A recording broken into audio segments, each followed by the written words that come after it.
कीने क्रिकेट बहुत ज़्यादा खुश हैं, बहुत ज़्यादा पुरजोश हैं आज के मैच को लेकर। हर बॉल पे धड़कनें तेज़ रहती हैं। उम्मीद करते हैं कि पाकिस्तानी टीम जो है वो आज का मैच जीते। आपको क्या लगता है अब पिच कंडीशंस को देखते हुए पाकिस्तान को पहले टॉस में बैटिंग करनी चाहिए या आज के मैच में चेस करना चाहिए? देखिए, सलीम साहब ने भी बताया कि पाकिस्तानी टीम को आज अगर पाकिस्तानी टीम कामयाबी हासिल करती है टॉस जीतने में, तो उसको पहले बॉलिंग करनी चाहिए ताकि चेस करके ये अपने रन जितने भी होंगे उसको पाकिस्तान टीम के लिए आसान होंगे। पिछली दफ़ा हमने बैटिंग पहले करी थी, बाद में बॉलिंग की थी, लेकिन अब थोड़ा उलट जाना चाहिए पाकिस्तान को, क्योंकि ये जो विकेट है जो जिस पर आज मैच खेला जाएगा दुबई के स्टेडियम में, जितने भी मैचेस हुआ हमने देखा कि ये स्लो है, लो पिक्चर, जहाँ पर बाद में बैटिंग करने वाली टीम को हमेशा फ़ायदा होता है।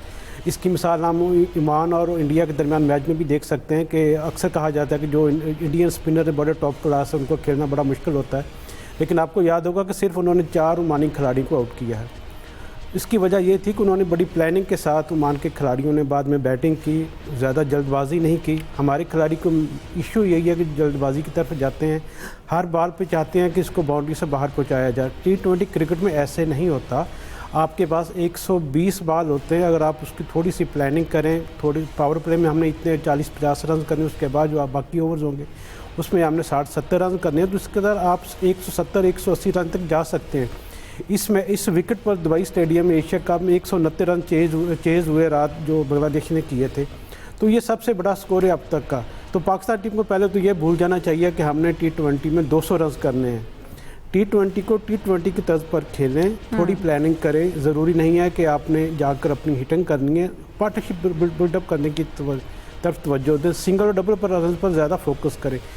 आउट नहीं होंगे तो इसका जो प्रेशर होगा वो इंडियन बॉलर्स पर आएगा और वो गलतियां करेंगे पाकिस्तान के पास। वहाँ पर चांस होगा कि पाकिस्तान के खिलाड़ी बैटर जो हैं वहाँ पर बड़ी हिटिंग कर सकते हैं।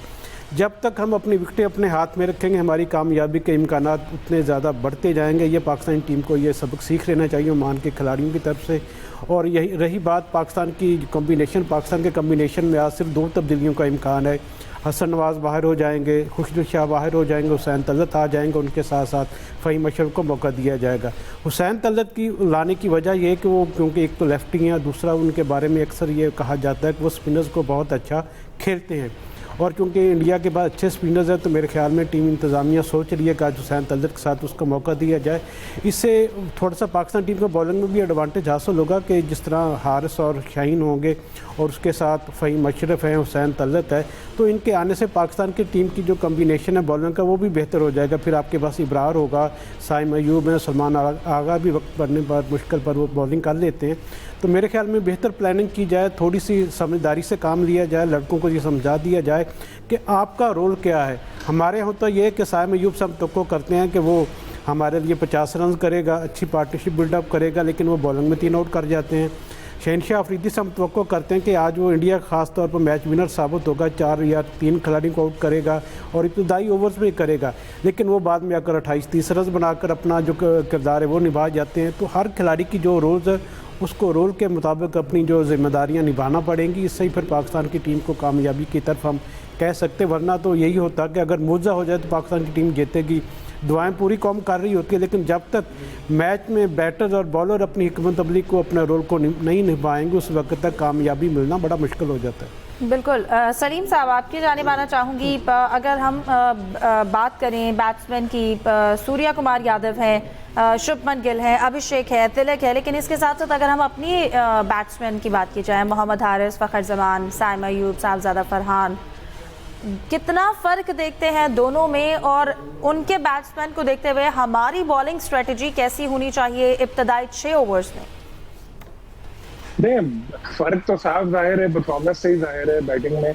इनमें से फ़खर जमान को मैं कह सकता हूँ कि कम्पीट कर सकते हैं इन सबके साथ, बाकी तो परफॉर्मेंस इतनी है नहीं, लेकिन हमने उनको बहुत बड़ा बनाया हुआ है। जैसे साइम अयूब है, जरा साइम अयूब के सेट निकाल के देखें आप, क्या उनकी परफॉर्मेंस है, कितनी उन्होंने मैचेस पाकिस्तान को जितवाए, कितनी उनकी 50s है, कितने उनके 100 है, क्या उनकी एवरेज है, आप देखने पता लग जाएगा। साइम अयूब भी 6-0 से चल रहे हैं। साइम अयूब भी इस एशिया कप में 6-0 से चल रहे हैं। जितना हमने साइम अयूब को चढ़ा के रखा हुआ है, देखिए साइम अयूब का जो कैरियर ऐसा डगमगा रहा है, उनकी परफॉर्मेंस ऐसी हुई है ना, इसमें हमारा बहुत बड़ा किरदार है। हम मतलब मैं आप हम लोग नहीं, पाकिस्तानी जो कौम है, क्रिकेट शायकीन है उनका, हम लोग बहुत जल्दी प्लेयर को आसमान पे पहुंचा देते थे और हमारे प्लेयर्स की ऐसी ग्रूमिंग नहीं हुई होती कि वो इस चीज को बर्दाश्त कर सके।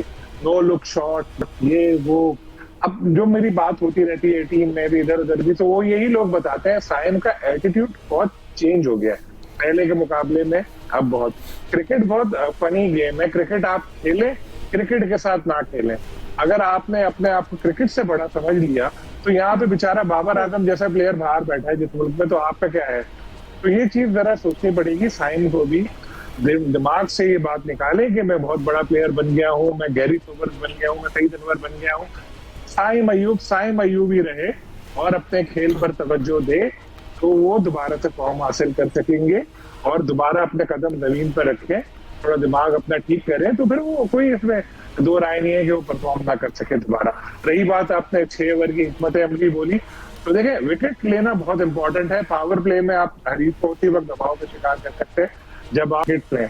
जैसे मैं वसीम अकरम साहब का स्टेटमेंट पढ़ रहा था, उन्होंने शाहीन आफरीदी को मशवरा दिया कि यॉर्कर्स की तरफ ना जाओ, ओमान के बॉलर से सबक लो जिसने इस तरह शुभमन को आउट किया, सारी बॉल यॉर्कर करना जरूरी नहीं है। तो ये एक चीज देखनी पड़ेगी हमारे बॉलर्स को कि किस तरह से एक हिकमत अमली बनाए और उस पर अमल करें। एक और बड़ा इशू जो मैंने नोट किया है कि जो हमारे प्लेयर्स का है कि वो अपने सीनियर से मशावरत नहीं करते, बैट पैच हो कुछ हो किसी से नहीं पूछते। मैंने जैसे वसीम अकरम से पूछा था कि शाहीन से आपकी बात होती रहती होगी, तो वो मुस्कुरा दिए, यानी मतलब यही था कि नहीं होती। बाबर आजम के बारे में मैंने कई पुराने प्लेयर से पूछा कि आपसे कभी उन्होंने बात की, मशवरे लिए, कहते नहीं। तो अकेले कुल अपने आप को समझना सही नहीं होता, इंसान है, खता का पुतला है, गलतियां होती हैं, किसी भी लेवल पे आप चले जाए, आपके जो सीनियर्स हैं उनसे आपको मुशावरत करनी चाहिए ताकि आपकी जो गलतियां हैं वो आप दूर कर सके। तो उम्मीद यही है कि जो सीनियर्स मशवरे दे रहे हैं पाकिस्तानी प्लेयर्स तक पहुंच रहे होंगे। वो बॉलिंग में जैसे 6 ओवर बहुत इंपॉर्टेंट है, अगर उसमें ज्यादा रन खा लिए तो बड़ा मसला पड़ जाएगा, और 1-2 विकेटें ले ली तो पाकिस्तान के लिए अच्छा हो जाएगा कि इंडिया को जरी काबू कर सके।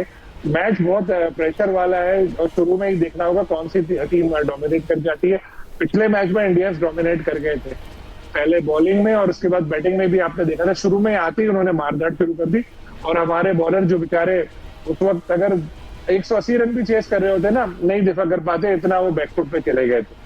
तो यही है कि हरीफ आपके ऊपर हावी हो, इससे पहले आप उसके ऊपर अटैक करें और उसके ऊपर हावी हो जाए, यही करना पड़ेगा। बिल्कुल, जो भारत का ओपनर डोमिनेंस है उसको 60 में ही खत्म करना बहुत जरूरी है ताकि